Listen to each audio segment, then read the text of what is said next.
Baldwin County Public School System, considered one of the finest educational environments in the entire state of Alabama, has a history beginning in the latter part of the 18th century, when, as records indicate, Alabama's first public schoolhouse was built in the North Baldwin County community of Tensaw in 1799.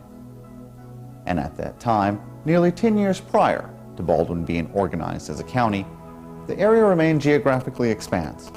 Agriculture served as king, and family farms dotted every section of the county. And in this era of extremely limited highway systems, individual communities built their own respective public schoolhouses, with the Board of Education supplying teachers to provide instruction. In the early part of the 20th century, the Baldwin County Public School System boasted over 80 separate school districts, each with their own individual public schoolhouse. And as time progressed, marked with improvements in transportation and engineering, numerous school districts were consolidated into nearby areas, leaving us today with very few of the original and historic public schoolhouses which distinguished Baldwin County, beginning in 1799, as the birthplace of Alabama's first public schoolhouse. This documentary, commissioned by the Honorable County Commissioners of Baldwin County and honorable members of the Baldwin County Board of Education, seeks to illuminate these few remaining and historic original public schoolhouses in an effort to pay tribute to one of the finest public school systems in Alabama.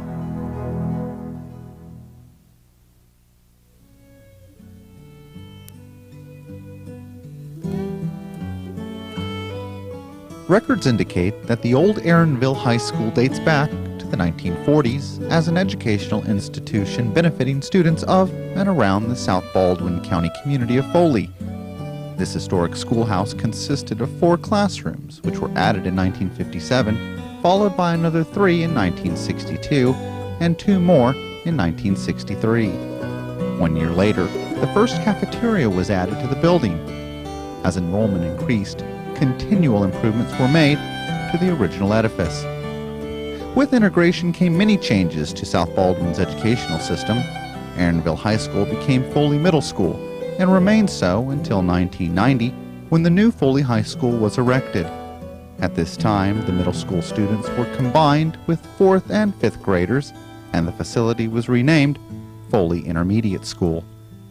Surviving under the name of Aaronville High School for nearly 50 years, this historic structure, although presently inactive as a high school in Baldwin County, remains a cherished landmark and continues as a functioning schoolhouse to serve the educational needs of Foley's young citizens.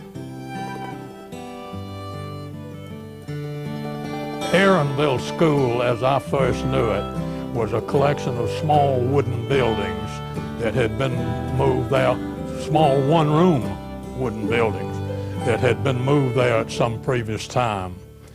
And during my tenure as Foley High School principal, I watched a whole new school being built there on the same campus. And as I watched those old buildings being torn down and demolished. So that Aaronville School, when it was ready to become a high school, had as modern buildings as any, well, more modern than any other school in Baldwin County that I knew about at the time. They were far newer and better buildings than on the Foley Schools campus. We learned a little lesson about protecting school library books at Aaronville School. A tornado struck there and took the top off the school library, and the top shelf of the library that had been built, it was just a classroom that had been converted to a library, but the top shelf was extraordinarily wide, and it protected the books that were down below it. And we incorporated that lesson everywhere we ever built a library later. And it paid off wonderfully at Baldwin County High School when the fire almost destroyed the library at Baldwin County High School. But we had built those wide shelves at the top, and it largely protected those books. But wherever else we've built a library since, we make the top shelf the widest, twice as wide as any of the other shelves. It pays off when troublesome times come. The first move that was decreed in the integration of Baldwin County schools was to place one teacher, one white teacher in each black school, and one black teacher in each white school. And maybe the second year of it, maybe that was about doubled. But then when the final decree came in, it simply closed every black school in Baldwin County and integrated them directly into the white school buildings of that area. And it was done without any regard for space. And we had some horrendous space problems at that time. We had to use every available crack and cranny. And then gradually, over the next year or two or three, we were able to get permission to reopen some of the black schools into the new buildings that existed on those premises. It was I don't remember exactly how many years before we were able to go back to Aaronville, but it was several as a part of Foley School. And the same thing at Baldwin County Training, and the same thing at Douglasville High School out here. Then the space situation was much improved when we were able to reopen those schools. But then there descended on us all of the new programs from the state of Alabama, like kindergarten and special education, and we were back into just as much trouble as we were in the late 60s and early 70s with integration.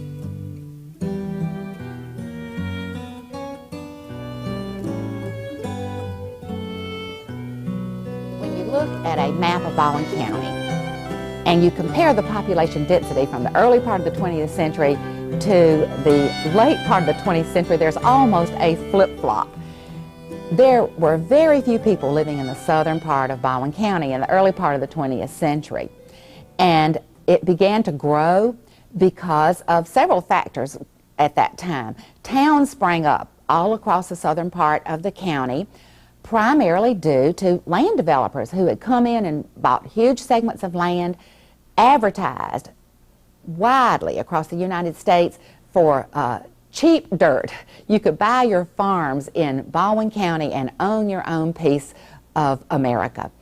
Many people moved, many from northern and Midwest states moved to the southern part of Baldwin County, and of course there were some industries that came in at that time too. About that time, the L&N Railroad built a spur from Bay Minette down to Foley, which stayed in existence for many years, and that aided in the product shipment at that time. One of the big industries that was in Baldwin County, across the county, was the development of turpentine, which many people are not really aware that was a major industry in Baldwin County. Turpentine still. When you look at an old map and you see, say, Mills Still, you will know that was a turpentine plant, a manufacturing still, where they actually processed the turpentine for sale. African Americans that moved to Baldwin County at this time came for the employment opportunities that were there, and many of them bought land and have their farms, and the African American communities that are around the Foley area even today have people who have been there for more than 100 years. Rich family heritage.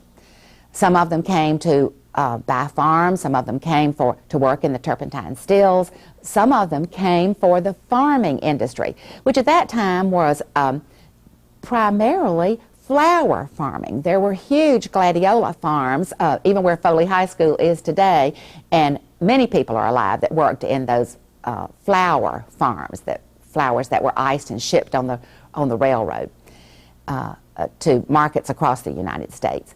Another big product at that time were citrus. Satsumas were a huge industry in the southern part of the county. One of the African American communities that we know about in this area was at Mills Still, and it's one of the records of the earliest schools we have. Like most communities, the school would first be held in somebody's house, and the community would get together and build the one-room wooden schoolhouse. Perhaps the school system would come in, and there was also some money from Rosenwald Fund that was a philanthropic organization that provided schools for African American rural children. The Rosenwald schools are those schools that were particularly built at the early part of the century for those children. One school that we know of was at Mills Still, which was first held in Luther Page home on Little Rock Road off 98 there. And Luther Page hired Lula Kemp, one of the first recordings we have of a teacher in an African-American school in Baldwin County. Another one was at Marlow, which was where the ferry was that would connect the transportation system across what is today County Road 32 to cross Fish River and to be able to get the farm goods to the eastern shore to be put on paddle wheel boats and taken to Mobile to be shipped out. So Marlow was a booming community at that time where the ferry was. A Groves school was there in Marlow, and we know that it was one of the Rosenwald schools that were built. A very large African American community in the Foley area was Aaronville. And the first school was in someone's home, of course, but then a wooden school building was built on the corner of Michigan and Cedar, which is where the Boys and Girls Club is today, right in Foley, in the Aaronville community. So for the first half of the 20th century, these wooden buildings, 1 to 3 rooms at different times, were in existence there, and a Miss Mathis was one of the first teachers. That school was used until the late 1940s, and there are many people today who can remember going to school in those wooden buildings. One of the wooden rooms was moved and is still standing today in Foley, and Mr. Jeremiah Stallworth can remember going to school in that building when it was on the corner of Michigan and Cedar. I walked 7 miles a day. Harbor on the Woods, staying down there, 7 miles a day. 7 miles a day. My friend bought this here, right there. When my PK War bought that part. And that's the part somewhere. Somebody, I don't know who bought that. The billboard club, it's big there. Now you bought the club, the girls club. Yes, sir. Now, when we went to Aaronville School, my teacher was Miss Matthew. 7 miles, walk 7 miles a day, be on time. Be on time. 7 miles a day, be on time. Miss Matthew, our teacher. We played ball like that. We played ball for a while at school. We played ball for a while at school. That's all. Played ball for a while, a little bit at school. The way you got to school, we had to walk back home. We had to walk back home. The same place where I club at now. I went to 7th grade. I worked on hot told me to button my front platform with my mama. That's been a long time ago. I worked with my mama for about 17 years. Cutting flower. I got tired of cutting flowers. I got tired of cutting flowers for Mom. I got married. I moved back there. I got married. All 7th grade, that one school. I ain't going for the 7th grade. I said, I gotta go break now. I told him, button that flower for me. I worked with Mama all that. These folks, old folks, yeah, that's you. I worked with them. All of them. They did now. They did. You be journey and fly for them. Right there. I learned little something in school. A little bit, not much. I learned a little bit, not much in school. I did. I learned much in school. I know what I know now. I started working on flowers for me. That's everything over here. That was mama. I picked on with all these old folks on flower for me. Yeah, man, but all of them did. So yeah, all of them did. All of them did. The boss, I worked with them on flower for me. You work 5, 6, 7 hours a day on the farm. You're on time. You're on time. Mr. Jeremiah Stallworth tells us that he walked 7 miles from the Underwoods, where he and his family lived, to go to school at the Aaronville School for grades 1 through 7. He has fond memories of Miss Mathis, who was the principal teacher of the school. He tells us that the wood stove that was in there, that the boys brought wood in to keep the fire going. Of course, no schools had air conditioning at that time. And probably they went to school 3 to 4 months of the year. But he has memories of the people that he went to school with there for grades 1 through 7. And after finishing grades 1 through 7, he was one of the workers in the gladiola farms that are right there in the Aaronville community. Mr. Stallworth is a treasure of memories from the wooden school building in Aaronville. The wooden buildings were used as an elementary school even after part of the new school was built. Now, the new school was built about 1950, between 48 and 52, and it's at the location of where Foley Intermediate School is today. It is still standing as part of that school. Typical of the 1950 buildings that were built in those small communities, it was built of clay city tile. It was a 3 to 4 room school with the classrooms opening to the outside.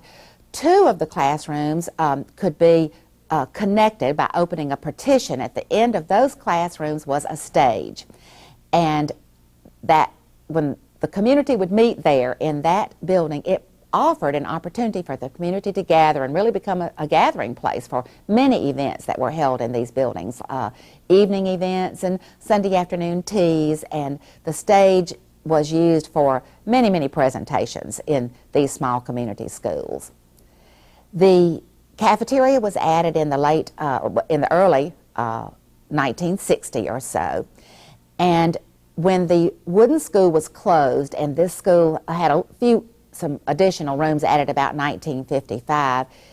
It was serving students grade 1 through 7, and the students who would go on to high school after that were bused, and the buses, of course, at that time were driven by the students themselves, some of the students themselves, and great stories of the sliding off the muddy road into the ditch, and students having to push the bus out of the muddy ditch and arrive at Daphne Training School with mud all over them, and would have to get washed off before they went to school. And of course, the students that graduated from there, many of those went on to college. In 1966, it was decided to make Aaronville a high school. So after 1966, students could stay there, and they added a grade at a time, and there were 3 graduating classes from Aaronville High School. There are some people today who can fondly remember their years there as a student when it was a high school. One person who can tell us memories of the wooden building and the transfer of the students to the Aaronville High School is Miss Betty Schutz Harris, who was a former teacher and a student at Aaronville School. Miss Harris is part of the Schutz family who has lived in this area for many, many years and has a strong legacy of the Aaronville School history.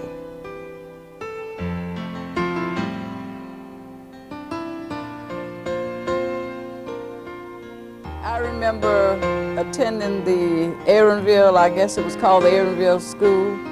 I attended here from 1st through 8th grade.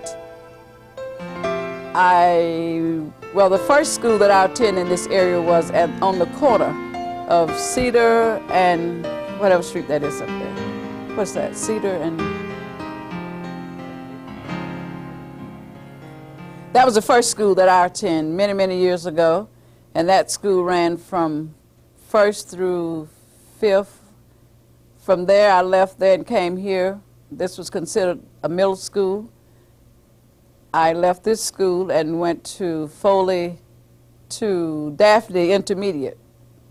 And that was the high school part of it. We rode a school bus. We had to ride a bus 3 years from here. When we graduated from here, I was a salutatory, and we had to ride a bus from here to Daphne the last 3 years of our education in order for us to get high school education.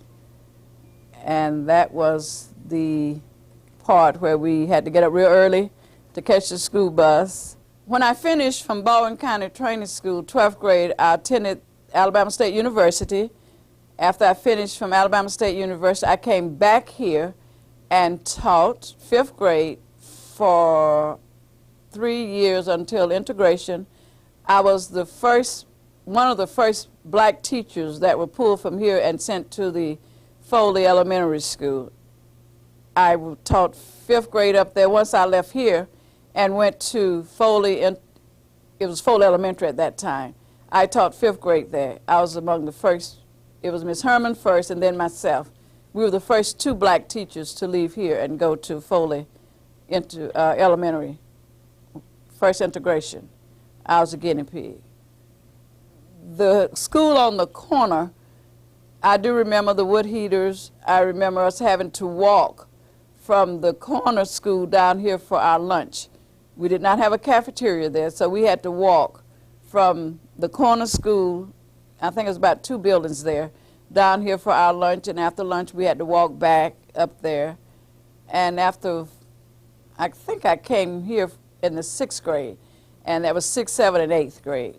So I graduated, so to speak, from on the corner to this school, which was 6th, 7th, and 8th grade.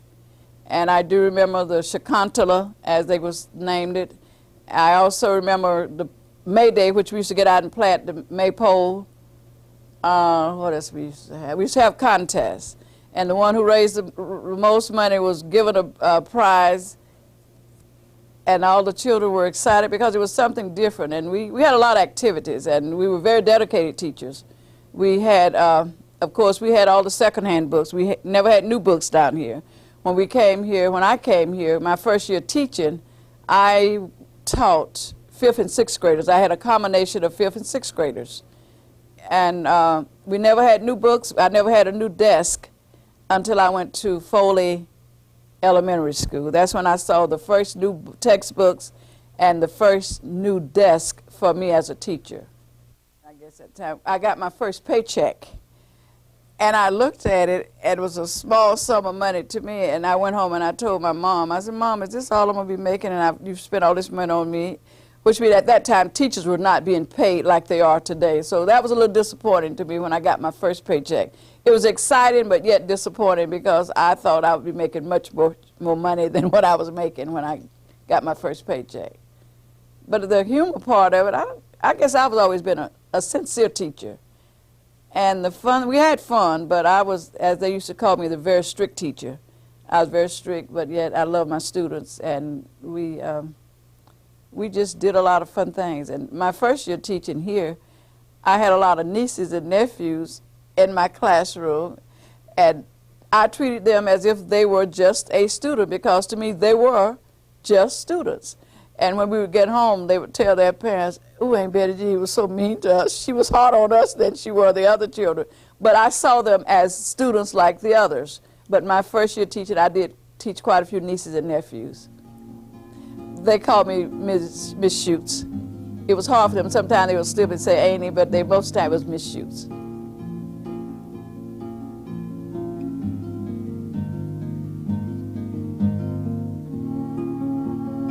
The building itself was used as a high school through 1969. And with the integration movement, it was consolidated with the Foley schools. And at that time, the building became Foley Middle School. It served students in Foley as Foley Middle School until the new high school was built in 1990. And at that time, the middle school moved to the old high school, and this school became Foley Intermediate School, and it remains Foley Intermediate School today, serving children in the community.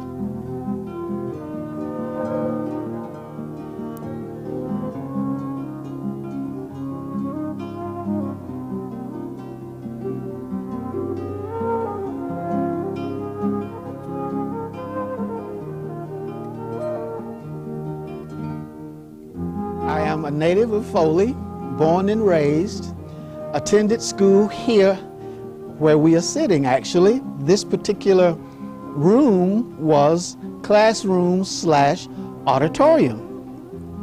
At the time I attended school, elementary school, we had several small white wooden buildings in the back of this particular facility. I went through those classrooms through grade 3rd. Grade 4th, 5th, and 6th was in this particular wing. Grade 7, 8 were in a newly renovated area just south of here.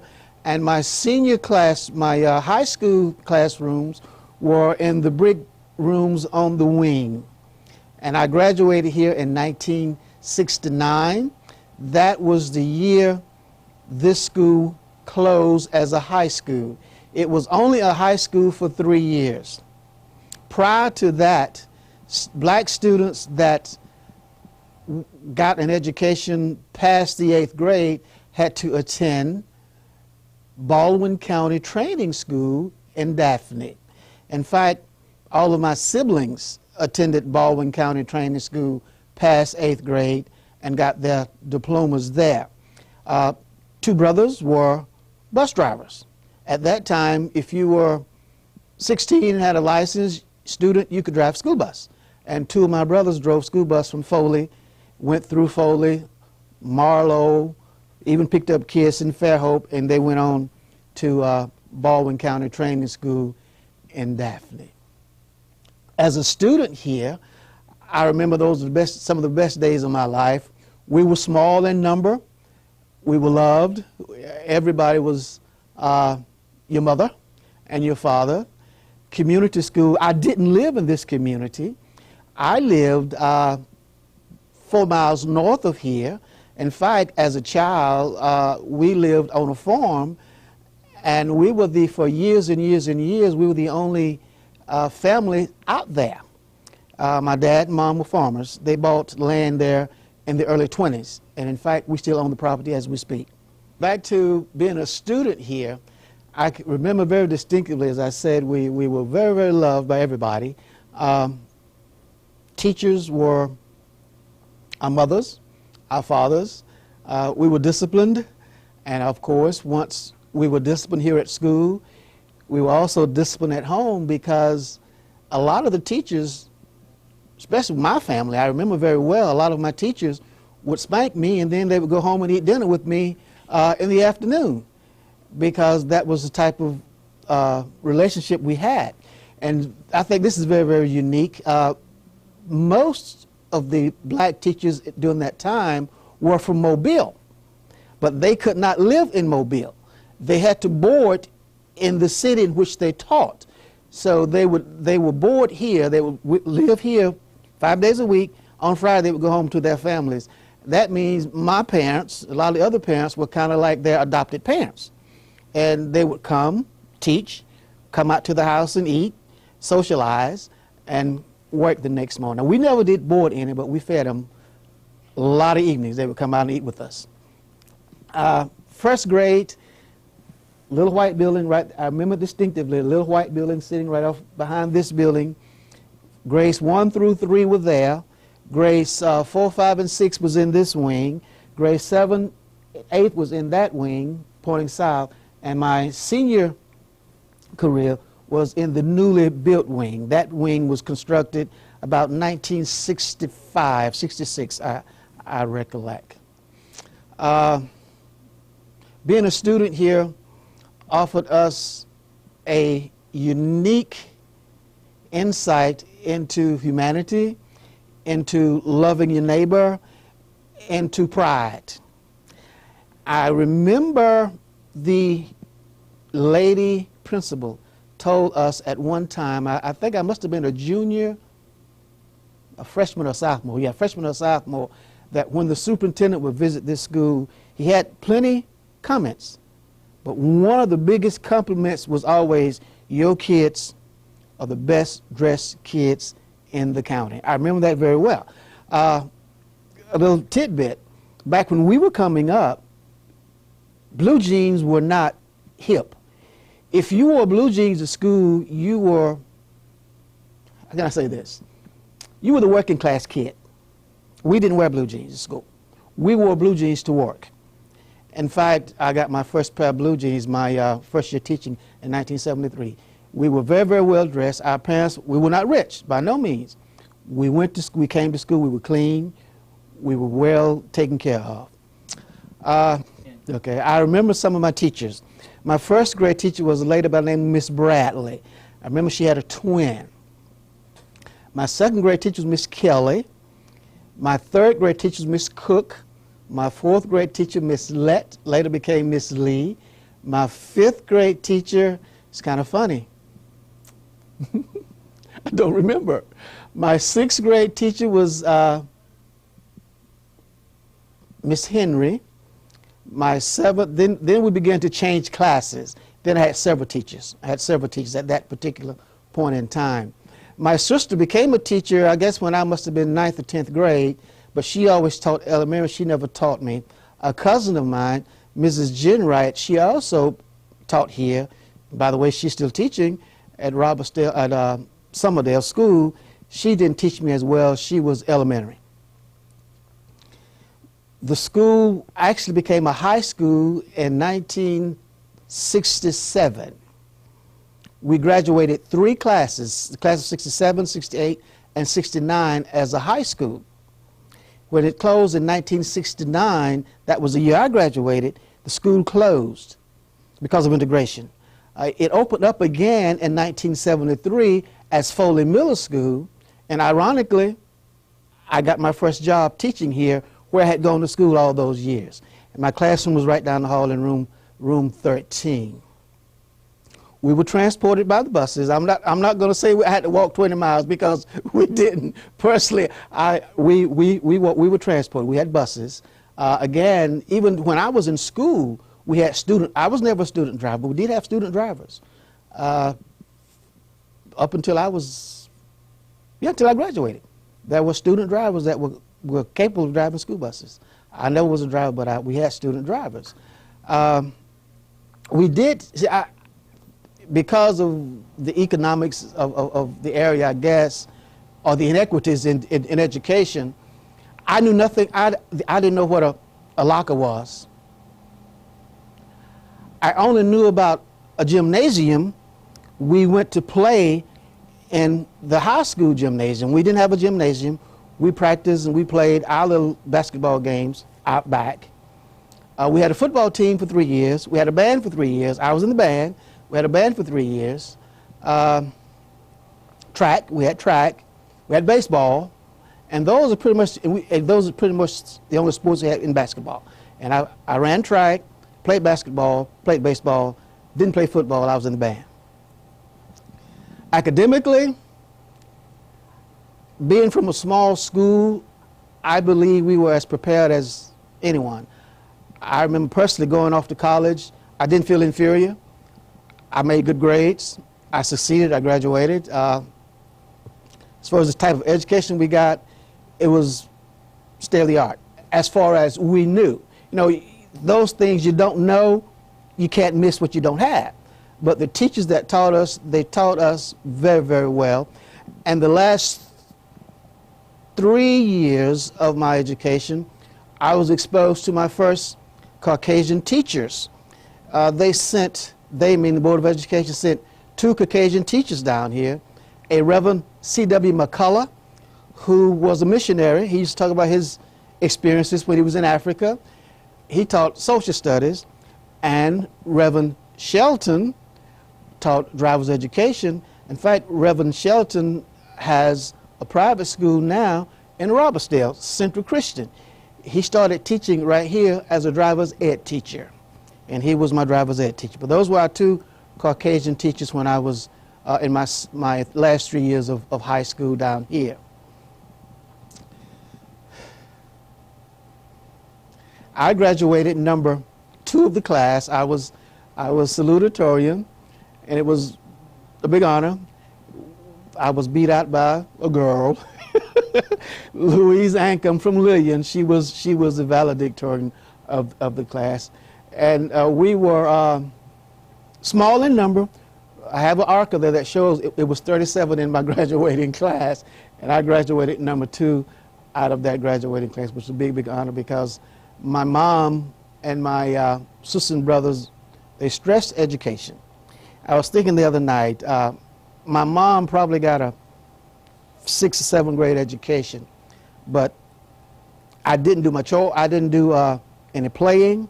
I did nothing until I got my homework done. She saw to it every afternoon, do your homework, do your homework. And I remember as a kid sitting down, the one thing that I would do almost every night, I would read the Bible to her or with her. That's the one thing I would do almost every night. She and I would sit down and read the Bible. And I guess because of that, that's why I have a love of reading today. I graduated from Alabama State University in 1973. That was also the year that Foley Middle School, this particular site, became a middle school. And I also was one of the first faculty members hired by Coach Ivan Jones. I taught 7th and 8th grade social studies. My classroom was classroom number 13. After we moved from this particular site, the Foley Middle School moved to its present site, which was then Foley High School. I taught there for several years. After teaching there, I became assistant principal. I was assistant principal there for 7 years. I became principal of Foley Middle School after serving assistant, bus driver, teacher. And finally, I got promoted to my present position, which is school safety coordinator. So you see, being a Baldwin County Foley native, this is home for me. I wouldn't want to be anyplace else. My whole education career have been spent in South Baldwin County. And I think that's a testament to the county itself for giving me the opportunities that I've had. A lot of people my age have had several different jobs in their career. But I'm an educator. I don't care what my title is. I will always feel that I am an educator. I think I was born to do that. The evergreens that are planted on the south side of the campus, they're huge now, probably 20 feet tall. We planted, I remember, about a half a dozen of them. And one of my PE classes, we did that as students. I must have been about 10th grade. We got out there and we did that. Another thing that I didn't know really existed as a student here, janitorial service. The students were pretty much the janitors of the school. We swept up after school, or actually during school, little arts and end things like plant those trees. We all did that. I guess because the county didn't allot monies for those things for certain schools in the county.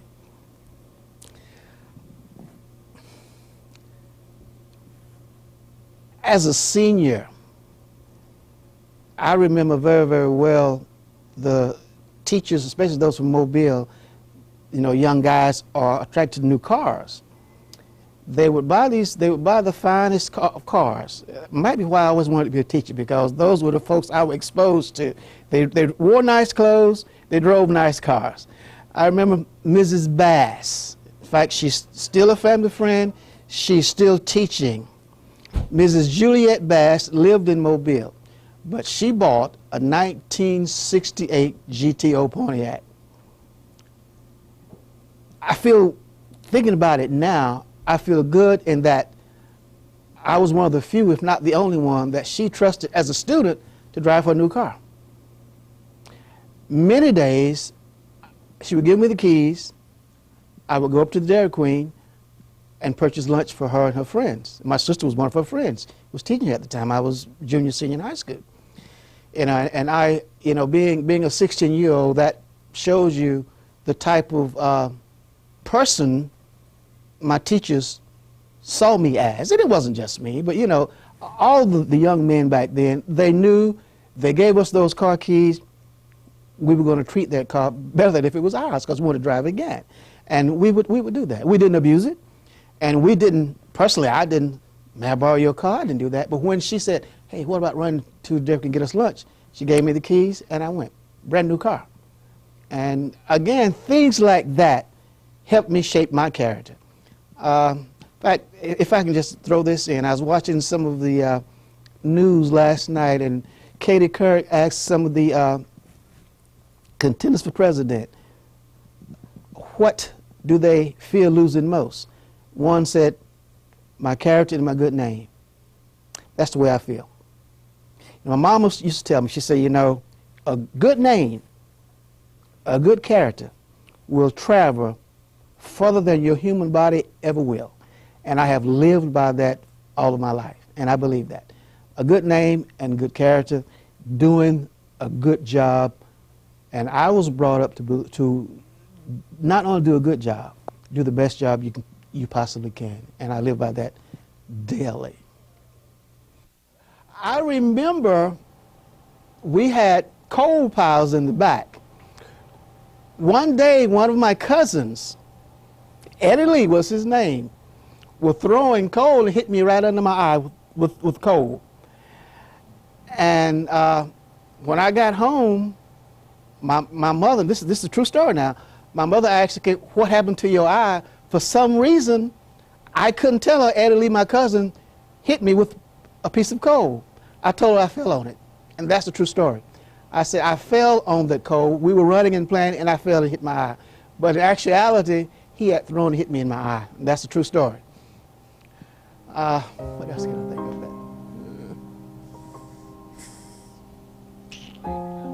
Oh yeah, she knew I wouldn't lie.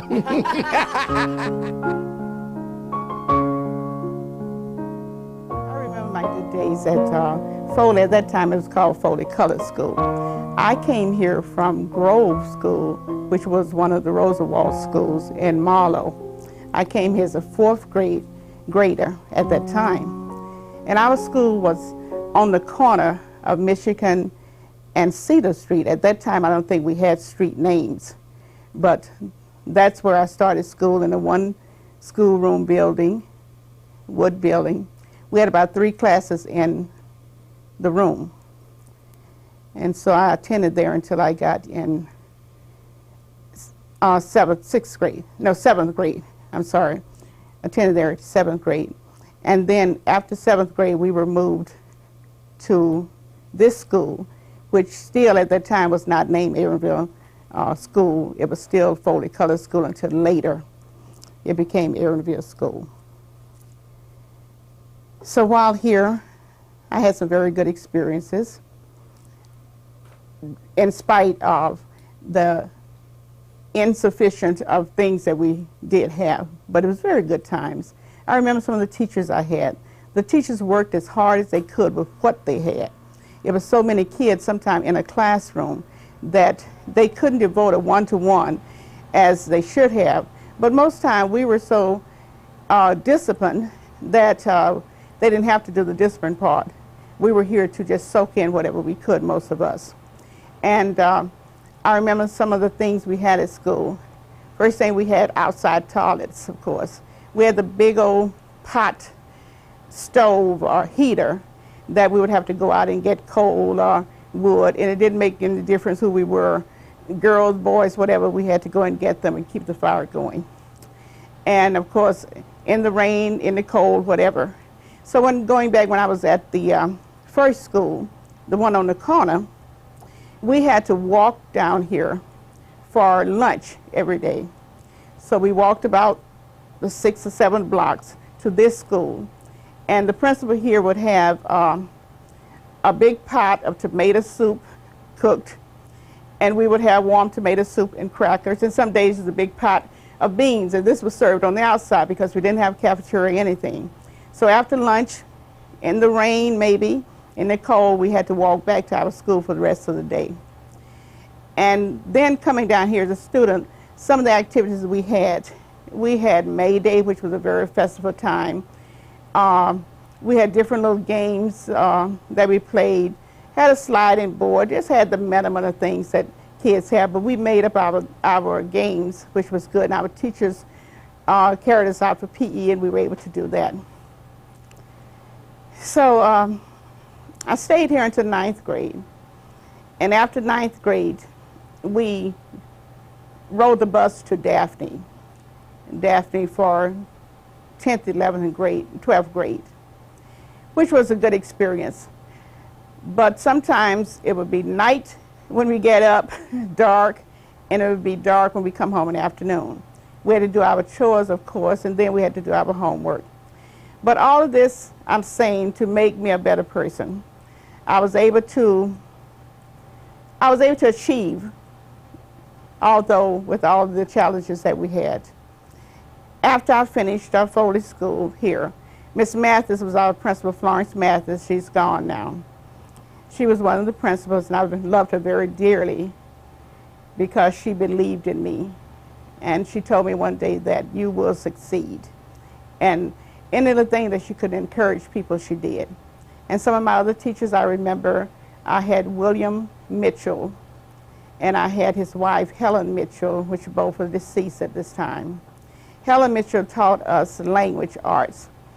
And I remember as extracurriculum things on her free time, she would teach us things as embroidering, crocheting, and I still have that skill today, thanks to her. So when I left here and went to Daphne, saying that we rode the bus, which was an experience. Of course, we got to meet new people and new friends, but it was kind of tiresome. It was a challenge also to get up that early in the morning, and we had to walk from our house to the bus stop. Nevertheless, the bus would pass right by my house, but I still have to leave that and go in the corner and wait on the bus. And we had to do that when it was raining, cold, whatever. But we made it. And Daphne, we had a lot of different activities, such as band, which I played in the band. We had the chorus, which I sang in the chorus.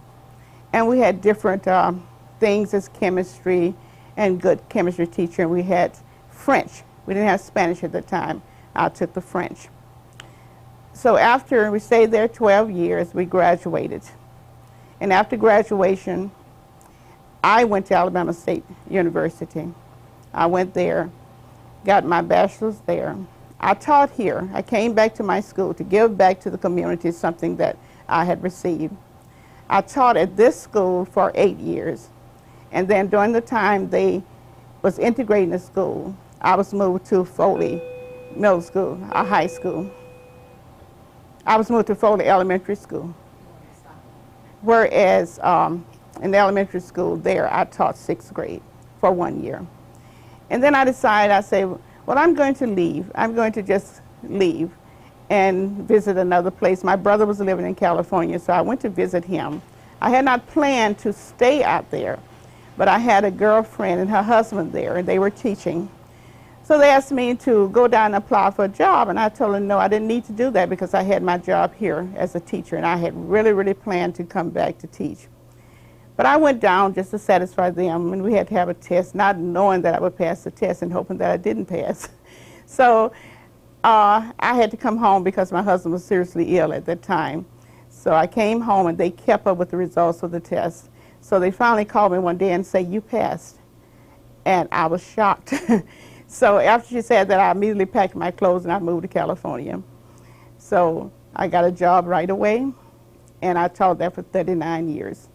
And then after that, I came back and I retired, built a home back here in Foley, good old Alabama, and I retired after 39 years of teaching. Okay, one of the stories, one of the kind of humor stories that I could tell, Mr. Mitchell taught us spelling. He would often have spelling bees, and one other lady, girl at that time, and myself, we were the top spellers. And we would get so tickled we would start laughing. And at that time, he would make us hold water in our mouth. And so one day, he decided to have us to hold water in the mouth. We decided we would get on each side of him. So as we laughed, we made sure we sprayed water all over him. So that stopped him from having us to hold water. Then he had us putting bubble gum in our mouth. We would chew bubble gum, just plenty of it. So what did we do? We sat there and we blew bubbles and burst them in front of the kids. So those were some of the funny things that we had here, that I had. But as I said, they were enjoyable time. We still got our lesson. And at that time, I think I was about the first person could outspell anyone. And so it was good. And then went to Daphne. Funny stories. At first, we were bashful because we came from here and didn't know anyone in Daphne. But after we got there, we met all the other girls and boys and to see how friendly they were. We were satisfied, and we teamed up with some of those. And there were nothing at Daphne that I wouldn't try. If it was a band, if it was cheerleader, if it was dancing on the Watusi, what they said, those things I did. I was determined that I was going to do it, and I was going to mix, and I was going to make it, and I did. I remember the chicanery we had. I think our teacher, our principal teacher, she was still a teacher too, Miss Mathis, named it that. I don't know where she got the name from, but it's chicanery. And it didn't start until after I was teaching here. So during that time, we would have to have 2 dances with our kids, and it was a form of teaching them a different dance from what they already knew. So I remember trying to find dance not like this. My sister worked for Dr. Van Weasel. So he had 2 daughters, and I asked one of the daughters if I could go down and she would teach my kids a dance.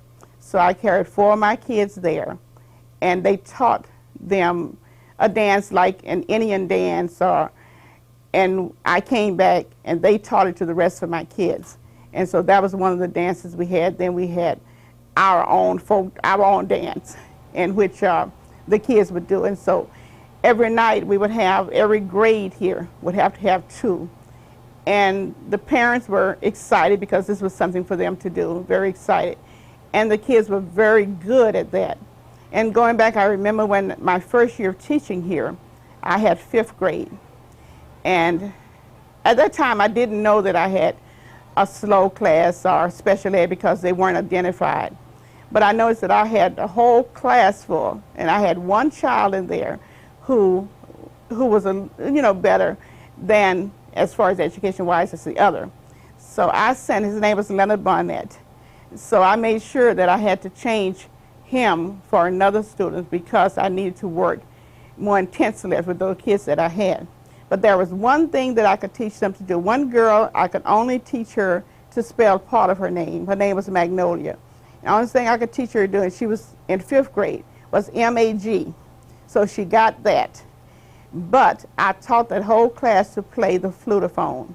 So we performed at PTA and at Christmas, playing the flutophone and playing the songs. And she was one of them that achieved that. And I was so proud of that class. I can mention a lot of more kids like Michael McGowan, Pettibone Boy. All of those were in my class, and they learned to do that. And I had a lot of respect for them. They respected me. And the final thing that I would like to say, I appreciate all of my students that I had here. Some I can name, and some I can't because it was a long time ago. Remember, it was 39 years ago. And I've gotten a little older, a little tired now. But I still meet some of you I know, and you speak to me, and I may not remember your name, but you're still in my heart. I still love you, I still respect you, and I love your parents, and I appreciate the work that they did with me to bring you to where you are. And some of you are very successful. I'm proud of you, and continue to be the way you are.